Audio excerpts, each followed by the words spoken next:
Ngobrolin F1 ya di Turning Point Podcast. Lawan aku dong, kata McLaren di Austria. Mereka sangat kuat banget dan siapa yang bisa menandingi mereka? Nah, itu dia. McLaren strong guys, gila ada lawan. Welcome back to Turning Point episode 12 sih guys ya. Anjay. Welcome kepada podcast Turning Point yang mana membernya ganti-ganti terus ya. Yeah man. Ganti dan rotasi lebih tepatnya. Ini Rotasi ya. Kayak main bola anjing. Kayak main bola ya. Jadi ini kebetulan emang ada 2 orang berhalangan teman-teman. Jadi kita nggak berempat ya, kita bertiga hari ini. So, welcome to Turning Point episode 12. Jangan lupa seperti biasa gue mengingatkan selalu untuk subscribe ke F1 Speed ya. 200.000 subscriber target berikutnya. 100.000 sudah tercapai. And kita akan bahas Austria yang mana balapannya gak terlalu exciting dan untungnya kita bisa bahas juga F1 The Movie guys ya. Jadi kita bisa sekalian ya. Tambahan topik. Yes, tambah. Jadi di podcast kali ini kita akan bahas atau review betul. F1 The Movie. Ya hopefully kalian udah pada nonton juga karena mungkin akan sedikit spoiler di kali ini ya. Mungkin kita akan berusaha tidak separah-parah lah spoilernya gitu ya. Coba kita tahan-tahan dikit. Tapi ya semoga kalian udah nonton juga dan harusnya udah lah ya, udah lama. Ya dan kita akan bahas Austria nanti di akhir. Mungkin F1 The Movie dulu kali ya karena kan F1 The Movie keluar duluan gitu ya. Okay. Alright. Mungkin skor F1 The Movie ya buat gua udah tulis 8,5 per 10 atau 85 per 100 lah. Itu gua udah bilang di video gua. Jadi ya karena gue bukan orang yang ya mungkin kalau sebenarnya simple ya setelah udah beberapa hari ini lewat gitu ya, ini kan keluar rilis normalnya itu hari Rabu kemarin, ini sekarang hari Senin jadi udah hampir seminggu filmnya rilis teman-teman.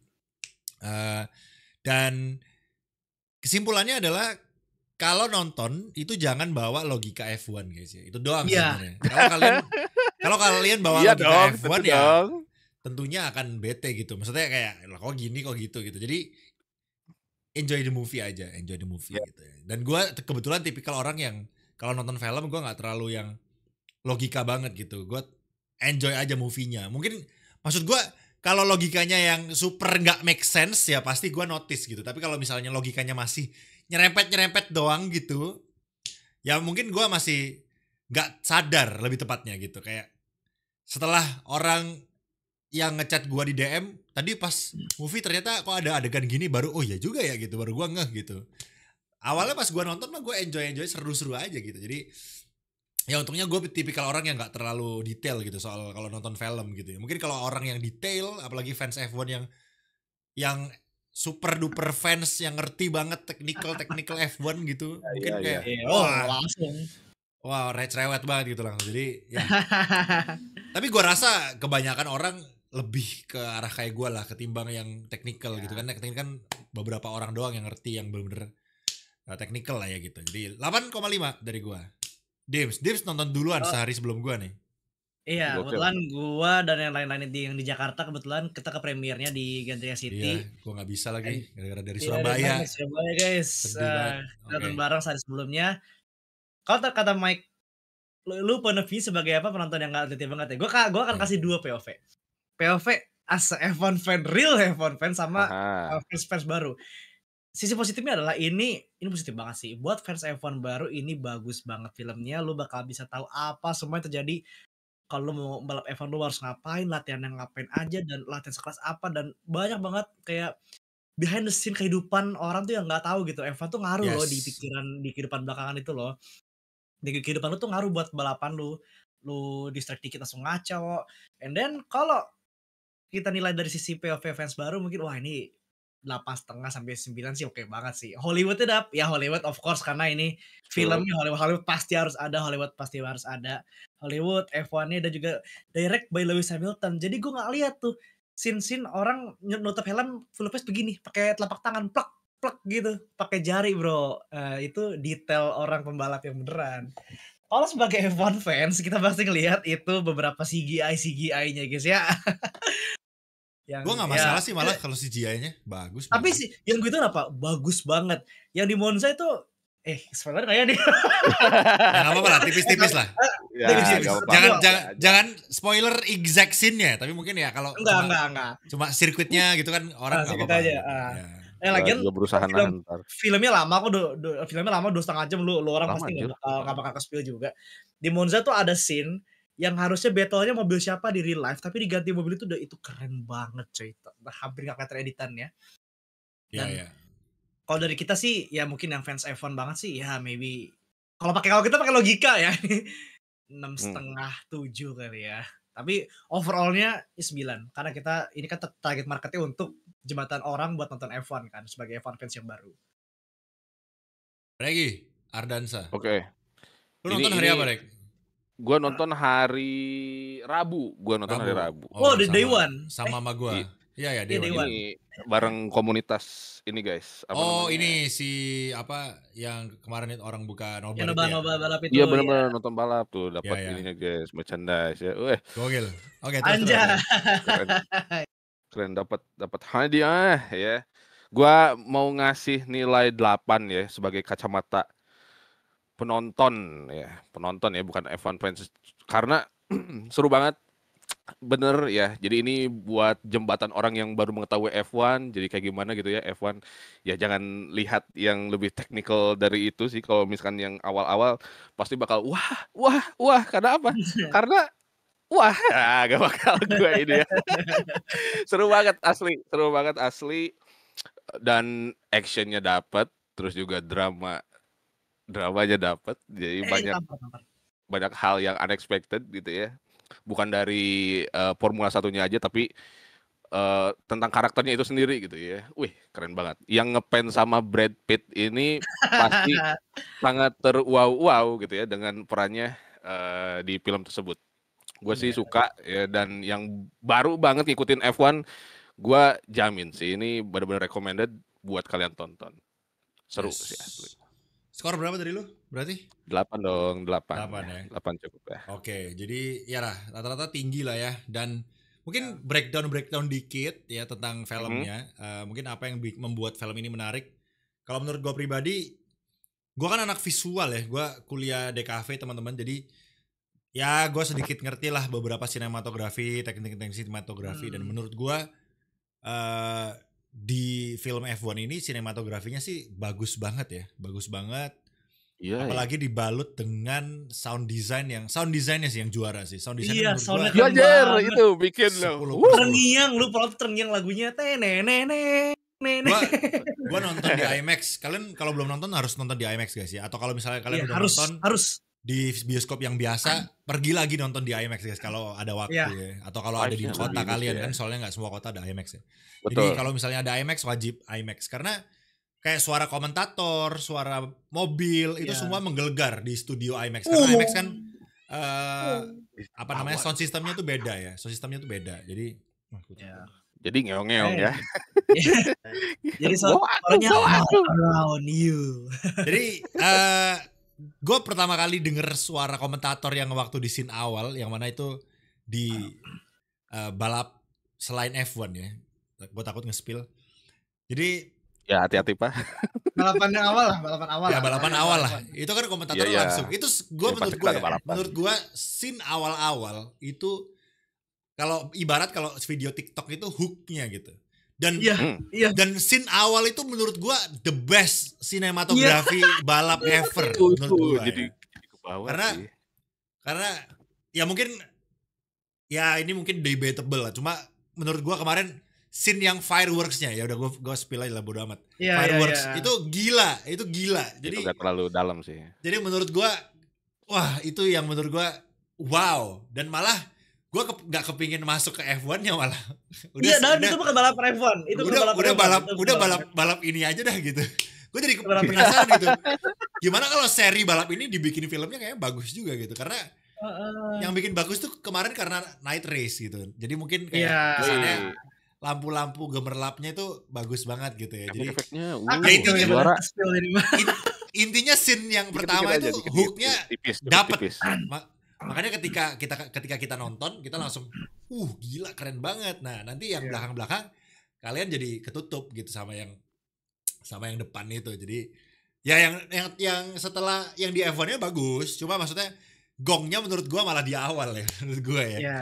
Wah, ini jadi penasaran nih buat yang Bikin mood nonton. nonton orang-orang kayak jadi awalnya biasa doang kita tahu. Seru kali ya gitu.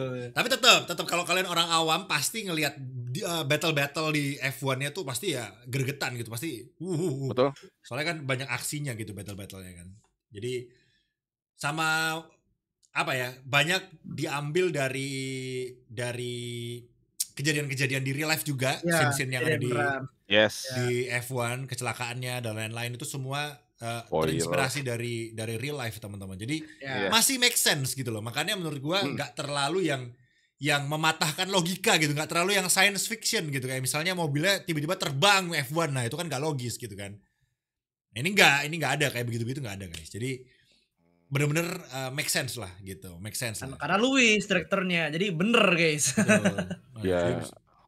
Jadi menurut gue pasti banyak dari kalian yang akan enjoy lah filmnya, karena kan nggak semua dari kalian yang detail seperti yang gue bilang tadi. Jadi intinya kalau kalian orang yang detail banget, ya udah kalian maklumin aja gitu, karena ya namanya juga target marketnya Hollywood. Target marketnya bukan kalian yang ngerti F1 banget, emang target marketnya orang baru yang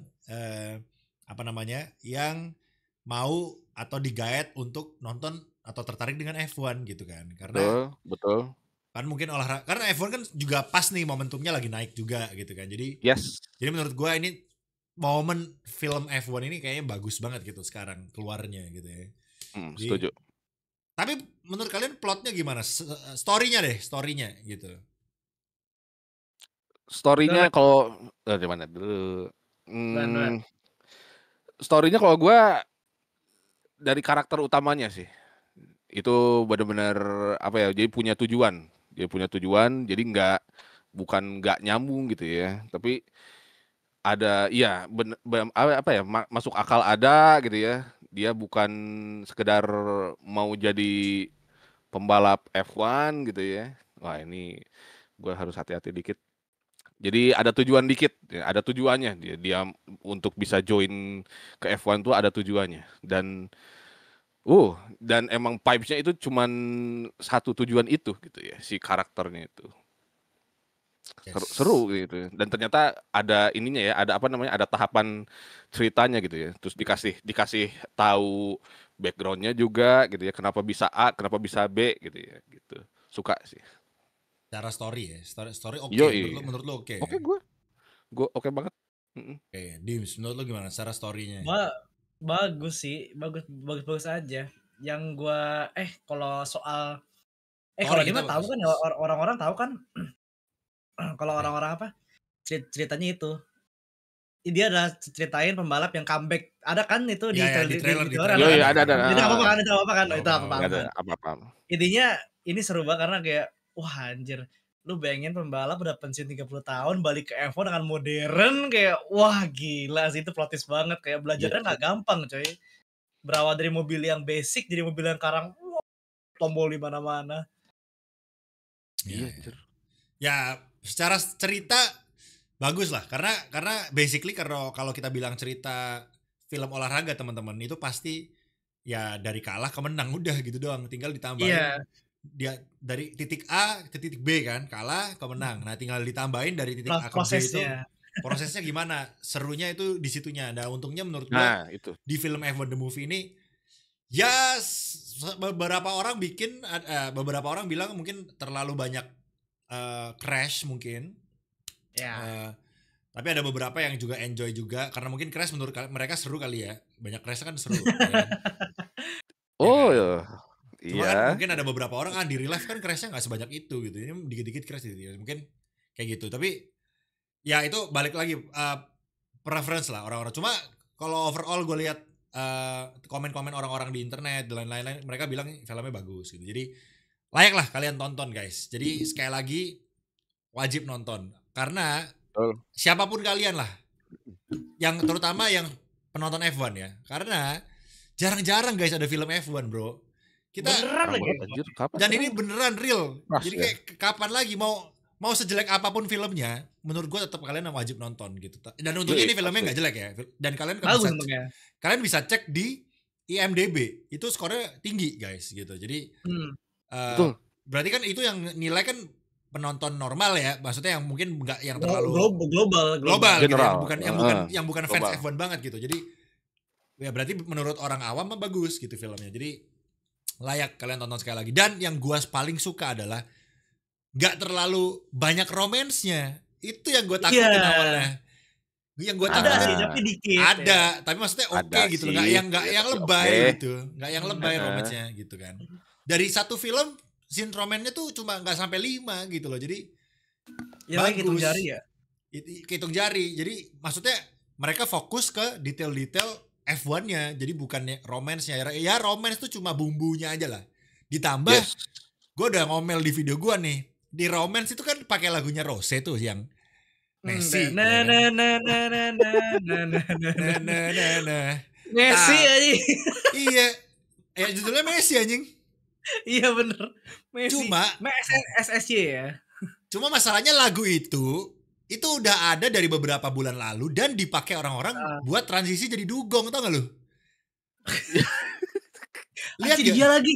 Iya. Iya bener. Transisi jadi Putri Duyung. AI. Iya anjing. Nah, terus nyelam gitu jadi Putri Duyung gitu lah, tau gak lu? Itu. Iya, tahu. Jadi pas nonton adegan romance, lagunya Baby itu. Terus langsung jadi kebayang. Lah ini kan lagu dugong gitu. Jadi aduh. Iya. Jadi gak kena gitu menurut gua ya romansnya di gua gitu teman-teman. Tapi ya itu gua sendiri ya. Cuma mungkin kalian beda guys. Kalian tahu lah ya. Kalau kalian kalau nggak ngikut mah ya aman. Iya, kalau kalian lihat di sosmed, di TikTok lah. Itu banyak tuh yang pakai lagu itu untuk transisi jadi Putri Duyung guys. Gak tahu itu siapa pencetusnya. Liriknya aja itu udah sensual kalau kalian baca liriknya guys. Iya. Coba lu lirik Messi, Jenny. Messi. Kok Jenny sih? Rose, sorry. Rose, Messi. Lu cari liriknya guys. Itu lirik kata-katanya aja sensual. Dibikin ada orang di TikTok, gue kasih buat lagu transisi gue jadi Putri Duyung kali ya. Apa? Gara-gara itu sih ya. Itu proses berpikirnya gimana gitu. Jadi nah ini. Awas copyright ya. Lu tunjukin videonya ada Dims tanpa musik ya, ada nggak orang bikin video Putri Duyung? Mute aja lah. Maksudnya itu kagak itu baju tenggelam anjir, itu udah lama anjir, FVP beberapa bulan lalu. Gue tahu Iya. Jadi kan kebayang gitu kan. Kalau misalkan nggak ngikutin filter itu mah aman sih kok kata gue. Jadi kalau ini ngikutin tren, gitu ya. Anjir ini lagu Putri Duyung gitu ya. Gue jadi terngiang-ngiang gitu ya karena hal itu kan. Nggak ada cowok, ini apa sih, mermaid ya? Iya si mermaid itu, yang mermaid. Jadi kan kalau misalkan terngiang-ngiang kan udah gitu ya. Lah anjir gitu ya. Ternyata. Nih gue coba cari ya. Kalau misalnya nemu ya. Ada aja ini. Nah ini. Nah itu ada itu guys. Seger. Maksud gua ya filternya gitu ya. Gitu ya. Jadi Duyung rek. Iya Duyung rek. Iya Duyung. Jadi filternya kayak gitu. Itu guys ya. Itu doang sih. Cuma ya sayangnya gua udah beberapa kali ngelihat itu di TikTok gitu loh. Ya mungkin kalau kalian nggak ngeliat nggak ngefek ya. Gak lengkap. Jangan lihat ya. Oke, jadi itu soal F1 The Movie. Sekali lagi bagus dan banyak detail-detail yang mungkin kalian tidak pernah lihat di F1 TV gitu ya. Kayak misalnya team meeting, terus gimana caranya mobil itu upgrade di wind tunnel, terus kelihat mereka simulator itu kayak gimana, simulator real ya, bukan simulator yang kayak gua main di F1 ya. Real simulator yang dipakai sama driver gitu. Kalau kalian pernah denger kan misalnya reserve driver itu ngebantu di simulator. Nah itu kayak gitu tuh. Itu nyari setup.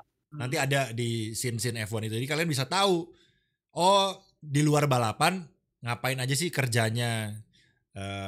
Kerja Bottas tuh ngapain sih? Nah Bottas tuh kerja guys. Bottas tuh kerja tuh. Ngapain aja gitu kan. Gitu ya. Albon dulu waktu jadi reserve-nya Red Bull ngapain, nah itu tuh. Nah, gitu. Ricciardo gitu-gitu guys. Jadi kalian bisa tahu gitu ya behind the scene-nya F1 di situ semua dijelasin detail. Itu yang gue suka gitu. Jadi nggak cuma aksi balapnya doang gitu, tapi detail-detail F1 itu di situ semua dibeberin. Kayaknya menurut gue nggak ada yang miss ya. Bahkan Oke lah. Oke semua. Gimana tim prinsipal itu struggle juga masalah keuangan di situ semua. Ya kalian bisa lihat nanti. Tekanan investor, duit investor. Wah itu isus. Kan? Nanti di dalam itu ada yang gimana, ada politik di dalamnya juga, itu semua ada lah. Walaupun politiknya nggak terlalu ditekankan sayangnya, tapi ada gitu ya. But ya seru guys, nonton ya. Belum nonton. Menurut kalian tapi udah nonton, coba tulis di kolom komentar. Menurut kalian gimana tentang filmnya ya? Coba review versi kalian di kolom komentar. Alright, kita lanjut ke Austria. Austria skor balik lagi. Menurut gua kali ini gua harus kasih 5/10 untuk Austria. Kaget gua. Ini kayaknya balapan terboring versi gua di tahun ini. Selain Monaco, kalau Monaco ya udahlah kita nggak bisa bilang ya, karena Monaco kan emang kayak gitu. Jadi terboring pertama kalau Monaco nggak dihitung ini. Di luar Monaco. Di luar Monaco ya. Dims. Cepet aja lah gue. Gue masih ngasih baik sih, 7,5, 7,5 lah, masih oke kok. 7,5 ya. Ya. Oke. Regi? Gue sih di 7 ya, karena sentuhan awalnya tuh di awal ada crash itu kan udah masuk drama, terus beberapa insiden juga kayak Colapinto Tsunoda, terus juga Colapinto sama siapa tuh Piastri juga ya. Gua jujur lebih suka balapan Formula 2-nya sih sebenarnya ya, gua kasih 9. Seru banget, gila. Kalian juga 9 tuh Formula 2-nya. F2-nya sampai tumbuk-tumbukan kayak sandwich guys. Guling-guling ya. Guling-guling. Megotunef ya, sangat gampang. Sirkuit lebar masih aja gitu. Tapi ya kejadian juga sih di F1 Kimi kan juga mirip-mirip lah. Kimi Antonio juga kurang lebih sama, tapi itu barbarian ya kalau ada F2. Ngeri banget. Gua ngasih 5 karena ya itu tadi boring. Karena lapnya 70 guys ya. 71 minus 1 karena formation lapnya 2 kali. Jadi 70 lap dan aksinya cuma di lap 1, 69-nya lu ngapain gitu kan. Dan literally maksud gue gak ada salip-salipan juga. Awal-awal doang lumayan kita ngelihat Piastri sama Lando. Itu pun mereka gak overtake ya. Itu pun mereka cuma hampir. Pas mereka pit, udah hilang. Sampai akhir gak pernah mendekat. Iya gak ada sih ya. Dan di belakang pun kayaknya overtake juga gak begitu banyak gitu. Mungkin kebanyakan strategi kemarin. Ya overtake strategi kayak yang paling noticeable Hülkenberg lah ya dari P20 20 ke 9 ya itu doang yang paling noticeable. Dan Lawson buktinya kemarin juga nggak berubah, maksudnya posisinya di situ-situ aja gitu kan. Bortoleto juga nggak berubah juga posisinya. Jadi mereka semua naik 1 karena Max Verstappen ya kan, dan Kimi yang hilang. Kimi sama Albon jadi itu jangan ditanya. Carlos Sainz juga meledak juga, kebakar. Selalu menyala abangku ya di Austria ya. Ya menyala itu. Ini kemarin pure gak ada apa-apa aja, balapannya kayak selesai di lap 1 kata gua gitu. Jadi mungkin itu yang bikin ya, maksud gua F1 emang kayak gitu. Cuma gak tahu ya, kemarin tuh dari sisi strategi juga menurut gua gak yang gimana-gimana gitu, karena buktinya McLaren juga gak ada yang gimana-gimana fight strateginya ya. Karena misalnya nih, gue tuh berharap kemarin Oscar Piastri undercut si Lando. Harapan gue begitu. Tapi enggak juga. Lando yang dimasukin duluan, and then baru next berikutnya Oscar gitu. Jadi enggak ada apa ya? Enggak ada strategi yang bisa kita tunggu gitu loh. Kayak gue udah nunggu nih. Wah ini Oscar undercut nih, ya kan? Kan cuma selisih berapa detik nih sama Lando. Ternyata Lando duluan yang dipitin gitu. Jadi kayaknya memang peraturan mereka utamain pembalap yang di depan sih, yang nggak salah juga gitu. Nggak salah juga. Karena kalau misalnya Oscar dipitin duluan, nanti Landonya sih ngomel gitu lah. Kenapa Oscar duluan yang tantrum gimana gitu ya. Tapi greget ngeliatnya. Gue tetap iya sih. Itu bener kata lo, ini normalnya F1 race tuh begini ya. Tapi kenapa gue tetap kasih 7? Karena gue tetap dapat excitement nungguin strategi, biarpun gue kecewa kenapa timnya PAC memilih strategi. Awalnya strategi yang harusnya mungkin Lando Pit langsung cover, gap-nya nggak jauh-jauh banget, tapi dia lebih milih Delta 4 dengan tire advantage. Tapi Kan menurut Oscar gue, yang minta. iya Oscar minta, tapi menurut gue boleh-boleh aja. Kalau pace lu 1 detik lebih kencang daripada Norris, masalahnya pace lu sama. Jadi kalau pace lu sama dengan Delta 4, unggul 5-4 lap doang bannya kayak ya masih segitu-gitu aja gitu gap-nya. Jadi in the end ditambah ketabrak sama Colapinto ke rumput ya malah ribet ngejar ya ketambah ke traffic. Terus juga satu lagi faktor yang bikin ini 7 adalah Ferrari podium ya guys ya. Pitnya cepet, pace-nya nggak ada sebenarnya sih itu. Iya. Pace-nya ada. Ada sih. Cuma ada pace-nya. Kalau sekencang nggak ada gitu. Nggak sekencang McLaren aja pace-nya. Upgrade-nya bekerja buat long run pace-nya stabil banget. Lewis sama Leclerc pace-nya nggak drop kayak sebelum balapan, kayak Lewis tengah balapan drop, Leclerc tengah balapan drop. Iya. Kemarin nggak bagus ya. Kemarin bagus, terus bisa pitnya nggak pernah mistake. Bahkan McLaren dua-duanya pitnya di atas 3 detik, malah Ferrari pitnya 2 detik semua. Ferrari selalu bagus ya pitnya tahun ini. Selalu bagus. Sampai dipamerin di pedoknya, terus pit stop 2 detik. Anjay, itu dong tuh yang bisa dibanggain tahun ini, oke? Iya. Ini konsisten juara pit stop. Juara pit stop. Lewis keempat, terus juga Hülkenberg, Bortoleto, banyak banget yang bisa kita shout out dari balapan itu. Ocon juga poin. Red Bull, gue jujur dari awal bete sih pas lihat, ya elah Max DNF, ya Kimi, ya udah. Sudah dari Max DNF. Ya sudah udah banyak masalah. Udah bete ya, jadi ya udah. Gue berharap yang nabrak Russell padahal bisa seru gitu. Anjir, sahur makin drama. Seru after race-nya gitu. Iya makanya. Ternyata Kimi yang nabrak, ya udah. Kita goreng 3 video juga itu masih FVP itu. Kalau kemarin kalau Russell ya. Yang nabrak Russell sih ini kita bahasnya seru gitu. Masalahnya iya. Tentu saja gitu kan. Jadi ya udahlah gitu kan. Rookie mistake kemarin rear locking terus dia panik braking, remnya lurus. Ya udah enggak bisa nyalain apa. Ya dan dia pun udah ngaku salah karena kan rookie mistakes. Ya Verstappen mengingat di tahun pertama dia balap juga begitu sama aja. Sama, enggak beda jauh. Verstappen ini harus ingat ini ya.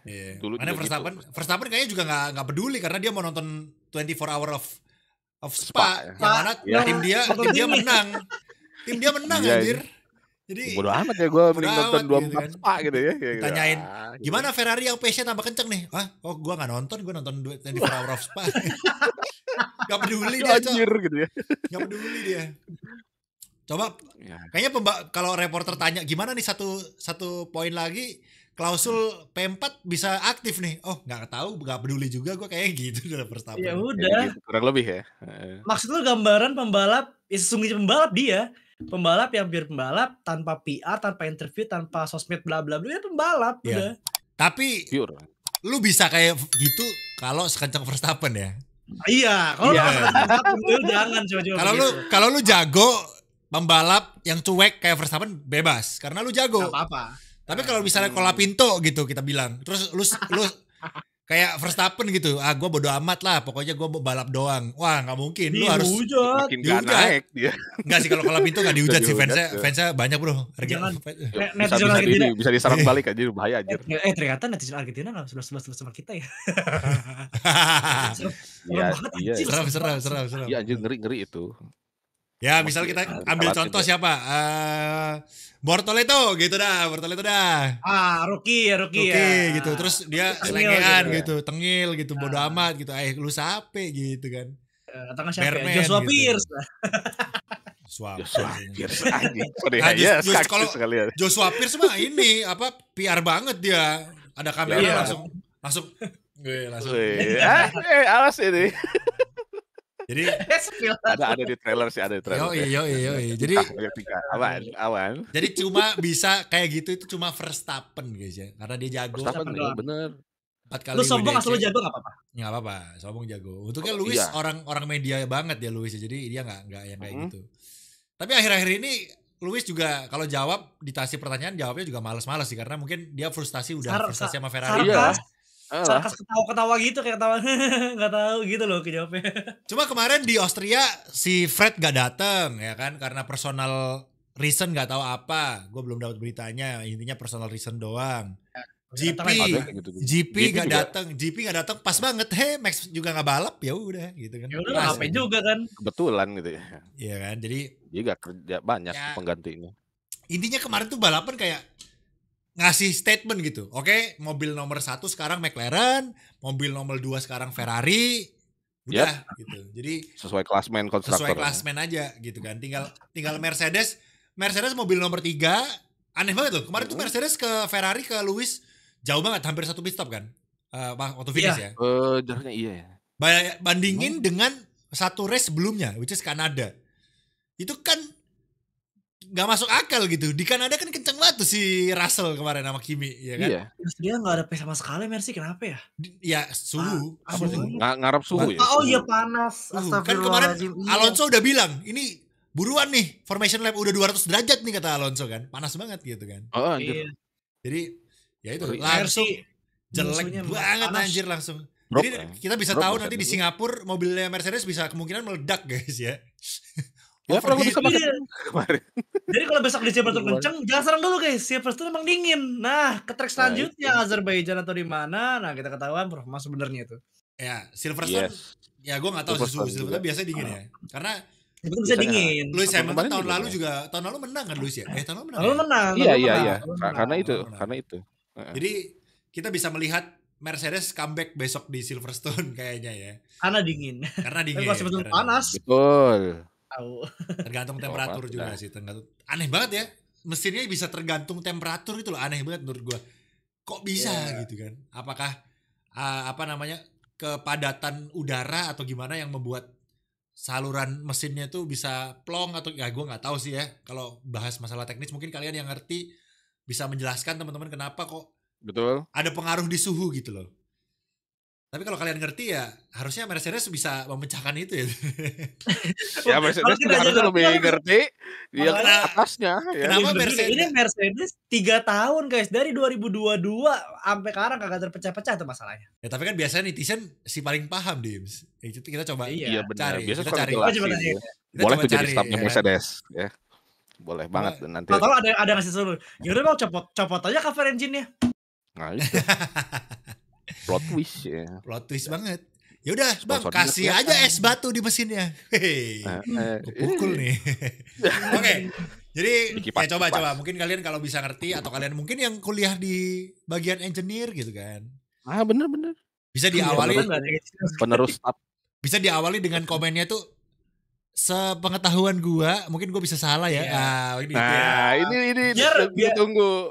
Biar lo biar gak ada bilangan biar bisa tahu gitu. Nah, itu guys. Jadi ada ini ya. Oke, disclaimer.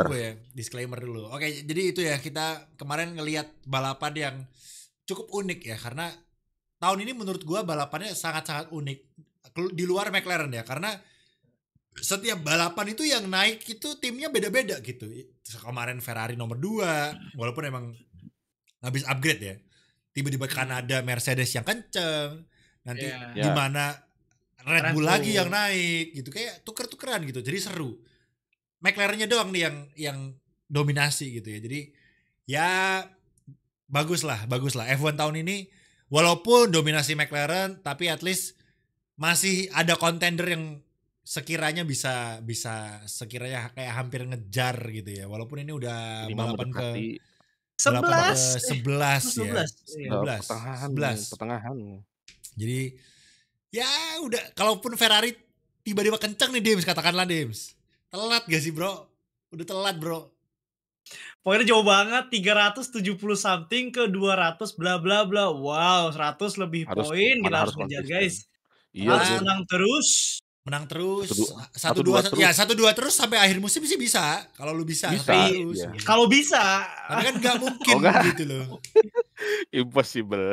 Jadi gue nggak paham jujur kenapa kalau kita flashback dulu dari awal kenapa Ferrari memutuskan untuk bikin mobil baru di tahun ini mobil baru padahal kenapa SF24 lanjut aja gitu di SF24 gitu loh. Karena hampir sempurna. Yang baru 2006. Masalahnya kan masalahnya kan tahun ini tahun terakhir gitu loh. Itu bikin mobil baru lagi itu kayak mubazir gitu. Kenapa nggak nerusin aja 2024? Lu fokus budget yang untuk mobil baru di tahun ini lu fokus ke buat 2026 gitu kan. Harusnya ya gue nggak tahu lah pemikirannya apa di balik itu semua. Apakah itu Ada alasannya Mike, gue inget anjir. Apa tuh? Waktu itu gue pernah baca. Sekalian katanya mau ngetes beberapa part yang untuk jadi gambaran buat musim 2026 dites tahun ini. Musim itu jadi kayak gamble gitu, kayak jadi udah buat uji coba aja. Tapi nggak gini juga anjir. Iya makanya kayak aneh banget gitu loh 2025. Uji coba dari sekarang ya. Ya lu uji coba kan bisa pakai ini ya Dims ya, bisa pakai apa namanya? Wind tunnel, bisa pakai simulator gitu kan. Enggak, let's say kita accept alasannya itu. Yeah. Kalau sampai tahun depan bagus, oke kita terima. Tapi kalau tahun depan masih bapuk, wah. Oke, I will be the first one. Oke, berarti sekarang kita akan hold dulu ya. Keluh kesah kita tentang Ferrari. Kenapa dia pakai mobil baru? Iya, let's say kita sabar lagi lah. Let's say kita sabar tahun depan ya. Berarti dengan catatan tahun depan harus yang paling kenceng guys ya. Nggak boleh nggak. Betul, harus. Karena gue kasihan sama Leclerc, sama Lewis. Kalau enggak ya ngapain Ferrari? Iya tuh. Lewis tuh kasihan loh. Jadi dia kayak udah. Ya gue nggak tahu ya tujuan dia pindah Ferrari apa. Apakah dia emang tujuannya cuma gue kepingin aja gitu jadi driver Ferrari. Urusan Jordan lagi itu bonus ya. Atau memang dia ngejar Jordan lagi ya itu. Tapi kayak alasan yang kedua nggak mungkin deh. Maksudnya kemungkinan kecil nggak sih? Karena lu lihat Ferrari mobilnya jelek. Masa lu berpikir gue pindah Ferrari biar Jordan, kan nggak mungkin gitu kan, bodoh ya. Kecuali lu bilang gue pindah Red Bull biar Jordan, nah itu make sense gitu kan. Masanya Ferrari mobil jelek gitu. Jadi kalau tahun lalu ngeliatnya sih bagus ya, karena bagus nih. Ternyata 2025 dikasih mobil baru. Dikasih mobil bapuk. Ferrari tuh bagus, tapi bagusnya tuh selalu nomor 2 gitu, nggak pernah nomor 1. Kelihatannya kemarin. Bagus. Iya, disebut bagus ya emang bagus. Cuma kan ada yang lebih bagus ya. Cuma dia nomor 2 aja gitu. Kalau kita bilang nomor 2 tuh masih bagus karena masih front row guys ya, masih oke gitu. Ya masih, tapi nomor 2 adalah orang pertama yang kalah guys. Ya, kenyataannya gitu. Dari tahun ke tahun nomor 2 terus Ferrari gitu loh. Jadi kemarin gue jadi inget gue jadi inget scene F1 The Movie anjir. Udah yang mana? Yang abis kalah battle sama championship sama McLaren, disuruh syuting di Abu Dhabi. Oh iya. Anjir, lu bayangin udah bete kalah Constructor Championship disuruh nyetir lagi syuting, terus suruh senyum sama champagne. Lu ingat Leclerc? Iya. Nyetir dari P berapa, Dims? Finish P berapa anjir? Udah P4. Dia last to first anjir itu, gila. Iya. Tapi masih kalah coy. Jadi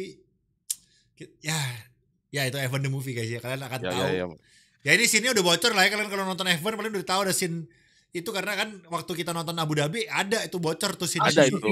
Udah ada di berita juga. Iya, syutingnya banyak yang bocor gitu. Jadi ya. Sebenarnya kan podium guys ya, itu guys ya. Karena podium di Abu Dhabi guys, di film tapi. Masalahnya gini Dims, lagi-lagi Leclerc P2 cok, gak P1 gitu.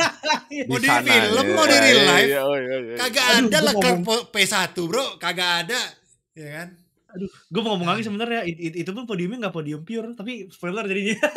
Terus sama-sama Allah itu kan. Itu pun podium IBA. Iya kan?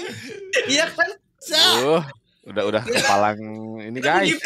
Itu pun giveaway podiumnya di film pun giveaway. Ya Allah guys, ya Allah. Iya. Ya ini. Iya. Jangan kita kayaknya jadi terus ini makin.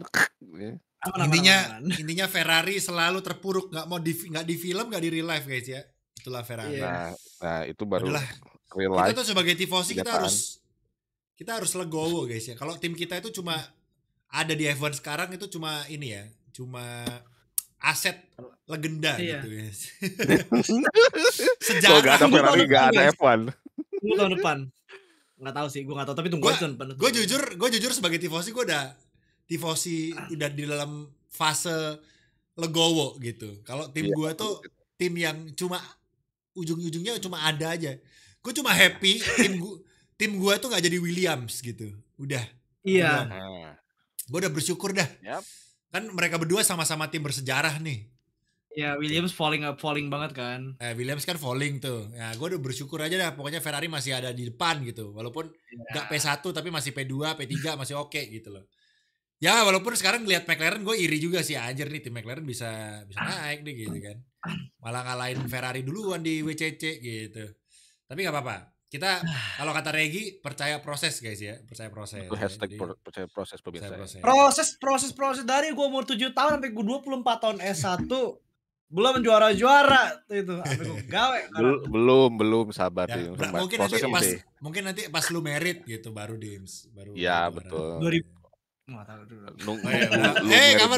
Kawan. Terus. Lanjut. Oh, udah ya. Wah, gila juga nih. Cepet banget ya, Dims. Atau menunggu Regi dapet cewek gitu kan. Oh iya, betul. Regi dapet cewek Jepang kayak guys ya. Itu Ilham. Oh, Ilham. Gitu guys. Ilham datang guys. Oke. Sama ya. Jadi itu Austria ya, sekali lagi kita masih tidak. Habis ini Silverstone langsung minggu ini. Jadi kita Austria juga nggak. Maksudnya Austria apa yang mau dibedah juga bingung karena kemarin nggak bener-bener. Mereka bener-bener pace-nya tuh sendiri-sendiri. McLaren sendiri, Ferrari sendiri, Mercedes sendiri. Terus yang belakang-belakang baru. Yang belakang-belakang pun salip-salipannya kayaknya nggak banyak juga ya. Paling kayak Bearman, terlalu banyak. Colapinto, Lawson juga nggak overtake sama siapa-siapa. Jadi strategi itu. Kayaknya kemarin yang banyak salip-salipan tuh yang di bawah top 10 saya ingat gua ya. Yang di bawah, yang di belakang posisi 11-belasan. Jadi nggak ngefek juga. Lance Stroll, Yuki juga, aduh. Yuki sudah. Gue nggak tahu. Ya gue nggak tahu apa yang terjadi. Yuki literally kemarin tuh off the hook ya, kayak bener-bener nggak kelihatan sama sekali. Karena Lawsonnya aja bisa bersinar kemarin gitu kan di Austria. Tapi di satu sisi Yuki 10 detik penalti nabrakin si siapa? Colapinto ya? Itu Colapinto bikin spin. Bikin spin. Melintir. Jadi kayak kemarin kita set limit ya, episode kemarin Mike, lu set limit Austria kata lu tuh maksimum buat kasih dia nilai. Iya. Makanya jadi Yuki menurut gua bahaya gitu. Karena ini udah setengah gitu kan balapannya udah mau 12 gitu kan. Jadi ya harapan gua sebelum summer break Yuki bisa mendapatkan apa ya mojo-nya lagi gitu. Udah bisa mendapatkan format terbaik lagi. Format terbaik. Ya menurut ya nggak perlu dia muluk-muluk top 5, bisa rajin top 10 aja udah bagus menurut gua. Nah, itu poin lah. Poin gitu. Terus yang ini ya. Orang kemarin nggak poin. Iya, orang Bortoleto aja bisa poin gitu. Kemana Yuki gitu. Bortoleto loh. Walaupun battle terakhirnya dia ceng-cengin sama manajernya. Gini bro, cara balap bro gitu kan. Keras ini bro. Belajar dari ayah. Gitu. Tapi walaupun gitu pas finish kan Alonso juga selebrasi sama dia. Weh, poin. Oh, jelas. Jadi manajemennya itu loh makin unggul. Ya Yuki, tolong diperhatikan ya Yuki ya. Tingkatkan lagi performanya karena kalau enggak susah ya Red Bull. Masalahnya kayaknya masih bisa deh. Masalahnya tahun depan udah ada Lindblad, ada banyak performa. Banyak itu ngantri itu. Banyak talenta baru muda yang akan siap menggeser Yuki karena Yuki kan ya pertama dia Asia, orang Asia biasanya kan ya kita nggak usah pungkiri Asia tuh pasti dirasisin guys gitu kan. Buktinya aja yang dinaik duluan Lawson bukan Yuki gitu kan. Nah itu. Jadi itu pertama. Apalagi sekarang kebukti Yuki. Gue sedih sih karena gue yakin Yuki kalau sekarang masih di Vikar. Kenceng pasti gitu loh. Iya. Buktinya terbukti kenapa kok gue bisa bilang gitu ya. Ini Lawson bisa tuh. Lawson kita bisa bilang ya mirip-mirip lah sama Yuki, bahkan cenderung Yuki yang lebih bagus dikit lah daripada Lawson gitu kan. Jadi sayang banget gitu loh. Mobilnya Red Bull guys. Maksud gue bukan salah Yuki juga, terkesan Red Bull tuh lagi-lagi balik ngancurin karir orang gitu loh. Ricciardo udah kena. Kok kayak gini terus, iya. Perez udah kena. Ya kan. Lawson udah kena. Untungnya Lawson, nah BT-nya tuh gue gini gitu loh. BT-nya adalah coba Yuki yang dinaikin duluan. Kalau misalnya Yuki gagal, Yuki yang balik turun lagi ke Vikar. Dan dia bisa balik menunjukkan tariknya di Vikar. Nah kalau sekarang kondisinya begini, Gak mungkin dong Yuki dibalikin lagi di VCARB, Lawson misalnya Ishak Hajar yang naik gitu kan, gak mungkin juga gitu kan. Bahkan Ishak Hajar aja yang awalnya pede mau naik ke Red Bull, kemarin waktu diwawancara, wah nggak dulu deh. Iya nggak dulu deh, nanti dulu. Iya, gitu jadi itu kan, ya kan? kemana nih Yuki nanti, nah ini bahaya nih. Makanya gue kasihan juga kan, Yuki sekarang masalahnya tahun depan benar-benar terancam gitu. Betul. Masalahnya gini, kalau Yuki mau pindah dari Red Bull, mau kemana? Cadillac, Aston, Harus cepet-cepet sih. cepet. Kemana gitu, susah gitu loh. Strollnya keras. Cari backingannya Honda. Oh, pas Red Bull tahun depan bukan Honda jadi. Red Bull bukan Honda juga itu. Betul. Honda kan udah bilang, kita nggak bisa back up Yuki terus karena gimana sekarang kita juga udah cabut gitu. Jadi ya, menurut kalian gimana guys tentang Yuki Tsunoda? Menurut kalian layaknya dia masih balap atau akan berakhir dengan kayak Guan Yu Zhou? Yang mana gue sedih banget sih kalau dia berakhir kayak Guan Yu Zhou. Ya gue harap kalau skenarionya yang paling buruk dia harus berhenti dari F1, gue harap dia udah punya uang buat bikin restoran sushi ya. Modalnya udah ada ya. Ya kan udah lah anjir. Ya kan impian dia bikin restoran dia bilang. Iya sih. Itu kan menurut omongan tuh doang guys, omongan baik-baik yang penting. Karena Yuki Tsunoda waktu ditanyain sama reporter, apa impian lu? Semua bilang world champion. Dia doang yang bikin restoran kata dia kan. Open a restaurant. Bagus itu, ini businessman ya. Beda emang Yuki Tsunoda. Betul. Jadi bagus karena bener dia bisa melihat masa depan gitu. Gak selamanya dia ada di F1 gitu kan. Siapapun ya, gitu. Bener. Even Lewis Hamilton, Michael Schumacher, gak semuanya ada di F1 terus gitu guys. Even Sonny Hayes ya pensiun gitu. Sonny Hayes juga iya, balik lagi. Bagus gitu kan. Jadi ya gue berharap yang terbaik untuk Yuki karena dia salah satu pembalap yang berkarakter lah di F1. Sayang kalau melihat dia harus cabut dari F1. Gak ada. Karena tahun ini aja kita udah kedatangan 5 rookie baru gitu kan. Iya anjir. Duhan, Berman, Kimi, Colapinto, Bortoleto tuh 5 tuh. Hajar 6 bahkan gitu kan. Banyak banget gitu loh. Maksud gue gak mau orang itu udah ngehook sama satu karakter nih, terus diganti lagi karakternya. Jadi kayak gue harus ngikutin siapa lagi gitu. Alah orang baru lagi diganti lagi nih gitu kan. Takutnya nanti malah F1 gitu kayak jagoin siapa gitu kan. Ganti-ganti terus gitu loh. Baru terus gitu kan. Duhan Colapinto aja menurut gue sih lebay banget itu, Briatore anjim itu. Briatore tidak berubah dari tahun 90-an.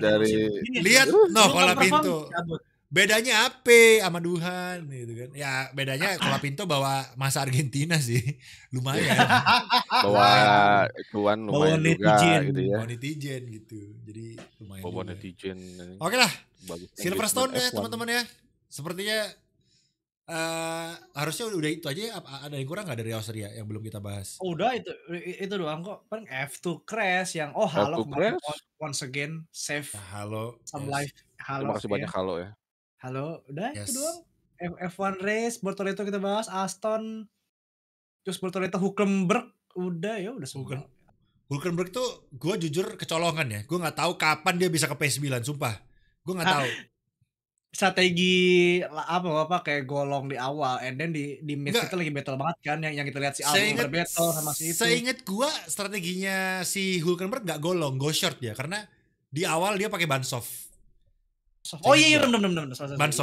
Ban soft, terus dia pit early banget karena ban soft kan cuma tahan berapa lap, and then dia pakai ban hard atau medium, nah itu gue lupa. Yang jelas catchingnya di situ. Ya catchingnya di stint keduanya gitu. Jadi ketika ngepit undercut banget gitu jadinya guys. Jadi per lapnya dia kenceng banget sehingga ngejar sampai bisa cover pit stop yang lain-lain dan naik ke P9. Jadi itu iya bener keren tuh. Masa depan Audi cerah ya karena kita bisa lihat at least di Austria ini kita ngelihat Audi strong, dan beberapa race belakangan ini kan ya balapan Hülkenberg bagus gitu. Nyalip Yuki, nyalip Hamilton di Spanyol gitu kan. Jadi bagus. Audi tahun depan masa depannya cukup oke ya. Audi cukup oke. Wow. Gua sih skenario yang menurut gua oke ya. Gua kepingin Andretti ngambil Hülkenberg sih. Tapi ya kayaknya nggak mungkin sih. Jer. Udah dibook sama Audi Jerman, ya, bro. Kayak udah dibook sama Audi bener. Jadi Udah Andretti sih. sisa Bottas, Perez. Guanyu, Tsunoda kalau mau tuh. Tapi kalau lu jadi Andretti siapa yang misalnya deh lu nggak punya budget, dah bebas. Lu ngambil siapa? Yang make sense ya nggak mungkin dong Max Verstappen nggak mungkin. Ya. Yang available. Bottas Joe. Woi. Atau kan Bottas Perez. Bottas performa, Perez sama Joe duit.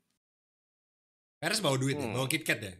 Bawa duit Ada Meksiko, itu lumayan tuh. Joe juga bawa uang, tapi kayaknya uangnya banyakan Perez kayaknya. Joe kayaknya bisa minta pemerintah Cina sih, uangnya banyak lah Cina lah. Bisa Joe lagi, juga bawa duit bisa ya. Bisa, tapi nah itu adu duit sama bapaknya Perez. Juga, bapaknya politisi juga sih. Wih. Oke, Regi, kalau lu jadi Andretti siapa driver? Gue gak bakal milih Zhou sih. Gue pengennya Tsunoda aja tuh. Tsunoda gak apa-apa, kan dia bakal kesulitan buat dapat tim tahun depan, mungkin bisa jadi opsi. Tsunoda bisa buat kalau di pick up aja udah terbukti. Ya. Bener sih, make Terus sense,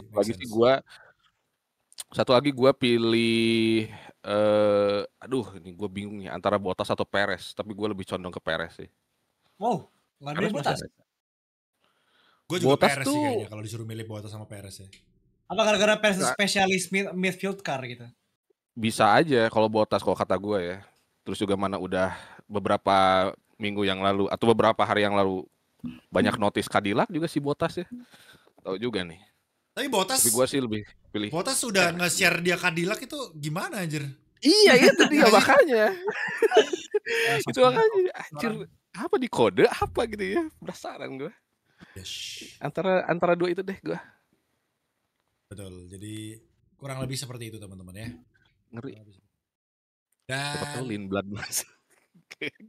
Gak masuk akal juga ya kalau Lindblad tiba-tiba masuk Cadillac.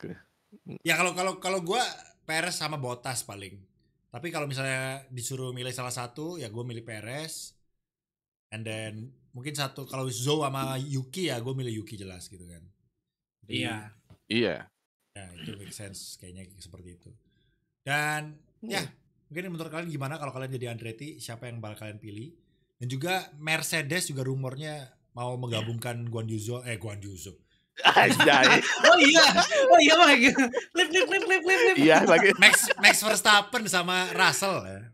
Sahur anjir. Cuma Kimi-nya kemana ya? Kimi dikemanain ya? Apakah Masa jadi sub driver kayak Lebak Nusan anjir, janganlah. Anjir sayang banget sih kok tapi itu sih, tapi sayangnya itu lagi kemungkinan yang besar. Kimi bakal di-keep setahun, di-keepin tahun baru tahun depan masukin lagi. Either dipindahin William atau ke Mercedes langsung. Sedih juga ya, padahal kalau kita ngelihat performa Kimi di Mercedes mah oke-oke aja sebenarnya. Iya, tapi memang pernah kejadian begitu. Tapi memang nggak yang gong-gong banget performanya Kimi, namanya juga masih tahun pertama gitu. Tapi tapi tetap bagus gitu loh. Kemarin aja bagus di Kanada gitu kan. Jadi sayang gitu kalau buru-buru. Tapi kalau lu jadi Toto, misalnya lu dapat Max Verstappen, ya bingung juga ya. Masa ngebuang Russell nggak mungkin juga gitu. Jadi udah stabil ya. GWS banget ngurus dua orang yang tidak mau ngalah. Iya anjir. Ya seperti kata Toto, gua udah pernah punya Hamilton dan Rosberg. Max Verstappen sama Russell mah biasa aja kata Toto. Anjay. Toto bilang gitu anjir pas wawancara, biasa aja. Max sama Russell mah kita nggak ada masalah, orang dulu kita pernah Hamilton sama Rosberg. Lu lihat aja ngeri juga ya. Gitu kan. Milenial versus milenial, Gen Z versus Gen Z, mantap. Menarik sih guys, kalau misalnya mereka bisa nyatu ya. Kemarin Max Verstappen juga waktu dia main yang kacamata ada fotonya Brad Pitt. Rasalannya. Iya. Ditanyain sama Yuki kan, itu karakter yang di kacamata lu orangnya beautiful. Gitu. Siapa? George Russell kata. Jadi ya udah ini guys, udah kode-kode kah? Cuma masih belum ya, Verstappen klausulnya soalnya dia harus turun dari peringkat 3 teman-teman, jadi di konstruktor. Gini, kalau Verstappen turun ke driver standing posisi keempat, itu pihak Mercedes tidak perlu beli Verstappen dengan harga yang gila-gilaan, karena kan harus melanggar kontrak kan kalau misalnya Verstappen pindah ke Mercedes. Tapi kalau misalnya Verstappen turun ke posisi keempat driver standing. Si Toto cuma perlu bayar gajinya Verstappen doang, nggak perlu bayar harga kontraknya Verstappen di Red Bull gitu. Jadi ada klausul ya. Kayak free transfer lah gitu. Ya, itulah kenapa kemarin Kimi disuruh nabrakin Verstappen. Anjir itu. Dan ayo nak. Peringkat berapa? Peringkat 5 bos sekarang Verstappen bos. Yo, enggak lah, Verstappen masih peringkat 3. Masih 3 ya sih? Masih 3, Cok. Masih 3. Oh, Red Bull sorry. Red Bull 4. Verstappen masih 5. Masih 3. Cuman poin ke Russell lumayan sih. Ya, udah nempel. Aduh, ngeri. Ayo tung sahur semangat. Ya. Oke. Verstappen poinnya 1,5 dekat sama Russell gila. Kita langsung aja prediksi Silverstone guys ya. Prediksi Silverstone. Seperti biasa, Regi Arsdansa dari P1. Hai. Aduh, gua dukung tung sahur dong. Aduh. Apakah Silverstone akan suhunya temperaturnya dingin kayak tahun kemarin? Gue sih pengennya gitu ya. Jadi gue dukung tung sahur 1. Wah, ini susah nih karena McLaren juga sama-sama strong ya. Oke, tapi tetaplah gue harus pilih Russell 1, 2 Piastri, 3 Norris deh. Ferrari 45 boleh. Ferrari 45.